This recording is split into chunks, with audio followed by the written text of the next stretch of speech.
Halo semuanya, selamat datang di analisis taktik kita. Nah, hari ini kita bakal bedah abis-abisan salah satu laga paling panas di babak 16 besar Piala Dunia 2026. Tanggal 4 Juli nanti di Houston, kita bakal melihat tuan rumah Kanada menantang raksasa Afrika yang lagi on fire, Maroko. Percaya deh, pertandingan ini nggak cuma soal adu lari atau adu fisik, tapi ini murni adu kecerdasan taktik tingkat tinggi yang wajib banget kita bahas. Oke, langsung aja kita mulai ya. Tanggal 4 Juli itu kan hari kemerdekaan Amerika Serikat, jadi udah pasti bakal ada kembang api di mana-mana, khususnya di langit Houston. Tapi pertunjukan aslinya itu ada di atas lapangan.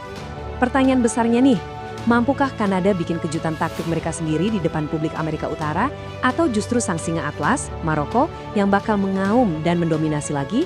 Yuk kita telusuri bareng-bareng. Masuk ke bagian pertama, laga panas babak gugur. Kita lihat dulu gimana perjalanan kedua tim ini.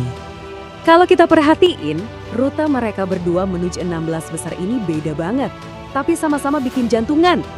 Kanada baru ada nyetak sejarah loh, mereka meraih kemenangan fase gugur pertama di Piala Dunia. Dan dapatnya dramatis banget lewat gol di masa injury time lawan Afrika Selatan. Padahal kayaknya laga itu udah mau masuk perpanjangan waktu.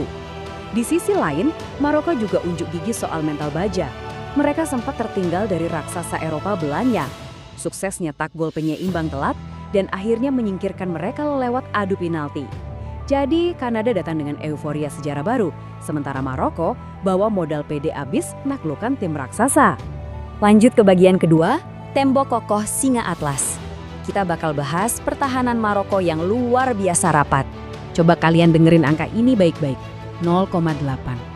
Ini adalah angka expected goals against atau XGA-nya Maroko per pertandingan di turnamen ini. Maksudnya apa sih? Artinya, dari semua serangan lawan, secara statistik Maroko cuma ngasih peluang kebobolan di bawah 1 gol per laga. Gila kan? Malahan, tembakan ke gawang yang mereka hadapi itu rata-rata cuma 8,3 per pertandingan. Sejarah nyatet, ini pertama kalinya di Piala Dunia, mereka kebobolan tembakan di bawah angka 10 dan XGI di bawah 1 per laga. Pokoknya ini pertahanan paling solid yang pernah mereka punya. Nah, dari statistik barusan, kita bisa narik satu kesimpulan. Maroko ini udah bukan lagi tim kuda hitam. Mereka ini spesialis turnamen. Bayangin aja, mereka sukses lolos di 6 dari 8 laga fase gugur turnamen besar terakhir mereka, baik itu di Piala Dunia atau AFCON. Yang lebih gokil lagi, pas lawan Belanda kemarin, mereka berhasil bikin timnya Ronald Koeman yang mainin total football itu cuma dapat 0,24 expected goals selama 120 menit. Dan penguasaan bolanya, Maroko unggul operan telak 801 banding 292. Perjalanan mereka tembus semifinal 2022 di Qatar itu jelas bukan kebetulan, dan skuad yang sekarang rasanya jauh lebih mengerikan. Dan buat Kanada, kalau mereka mikir buat main aman terus ngincer adu penalti, wah mending dipikir ulang deh. Rekor Maroko di titik putih itu benar-benar nakutin. Dari 8 penalti yang mereka hadapi di babak adu penalti Piala Dunia, coba tebak, cuma 2 yang berhasil masuk. Kiper andalan mereka, Yassine Bonu, baru aja pamer penyelamatan super inovatif pas nahan tendangan Christensen Summerfield. Ketangkasan Bonu ini bukan hoki, tapi murni insting pembunuh. Intinya, Kanada harus bisa mungkin hindarin adu penalti dengan segala cara. Oke, sekarang kita pindah ke bagian ketiga, kecerdasan adaptasi taktik Kanada. Yang paling menarik dari kubu Kanada belalangan ini adalah perubahan drastis yang sengaja banget mereka lakuin. Waktu di fase grup, mereka mendominasi penguasaan bola sampai 61%. Tapi, pas lawan Afrika Selatan di fase gugur, mereka berani turunin penguasaan bola jadi cuma 42%. Nggak cuma itu, intensitas pressing tinggi mereka juga diturunin jadi 41,6%. Ini adaptasi yang jenius banget. Kanada ini ibarat bunglon, mereka rela menderita tanpa bola demi ngebungkus kemenangan. Kita bisa ekspektasi pendekatan taktik pragmatis kayak gini bakal dipakai lagi buat ngeredam Maroko.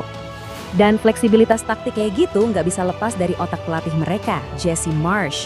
Dia ini lagi ngejar sejarah besar loh. Marsch punya ambisi buat jadi manajer asal Amerika pertama yang bisa lolos lebih dari 1 laga sistem gugur di Piala Dunia, sekaligus yang pertama menangkan 3 pertandingan di kompetisi ini. Penyesuaian taktik berani yang kita lihat tadi, yaitu cara Marsch mastiin kalau ambisi pribadinya sejalan sama pencapaian bersejarah buat timnya. Masuk ke bagian keempat, rekor pertemuan dan sejarah duel kedua tim. Secara sejarah, beban Kanada ini berat banget. Dari 4 pertemuan sebelumnya di semua kompetisi, Kanada nggak pernah sekalipun menang lawan Maroko. Mereka kalah 3 kali dan seri sekali. Kalau kita flashback sedikit ke fase grup Piala Dunia 2022 aja, Maroko keluar sebagai pemenangnya. Jadi, dari kacamata historis, Kanada ini benar-benar underdog. Ditambah lagi, Maroko punya rekor 100% menang kalau ketemu tim-tim dari zona CONCACAF di Piala Dunia. Di atas kertas, sejarah jelas berpihak ke Singa Atlas kan? Terakhir, di bagian kelima, mari kita bongkar prediksi dari superkomputer Opta. Nah, ini yang brilian banget buat ngegambarin situasinya. Berdasarkan 25.000 simulasi dari superkomputer Opta, Maroko muncul sebagai favorit kuat. Mereka dikasih peluang 51,8% buat menang di 90 menit waktu normal. Sementara hasil seri ada di angka 26,5% dan peluang menang Kanada cuma 21,7%.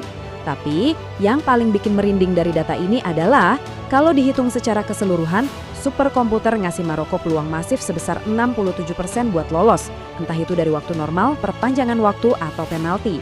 Angka ini ngasih gambaran betapa tingginya gunung yang harus didaki sama Kanada. Jadi, kita sampai di satu kesimpulan yang pastinya bikin deg-degan. Di satu sisi, kita ngelihat Maroko dengan 67% probabilitas lolos, dibentengi pertahanan yang nyaris tak tertembus, dan punya catatan sejarah yang dominan. Tapi di sisi lain, kita punya Kanada, tim yang super adaptif, dipimpin pelatih yang lapar rekor, dan siap berubah wujud jadi apa aja demi sebuah hasil mutlak. Menurut kalian, apakah laga di hari kemerdekaan ini bakal jadi jalan tol buat Singa Atlas? Atau justru gigitan taktik pragmatis Kanada yang bakal nyuri tiket perempat final? Duh, saya sih udah nggak sabar banget nunggu kick-off. Terima kasih udah ngikutin analisis kali ini, dan selamat menikmati pertandingannya nanti.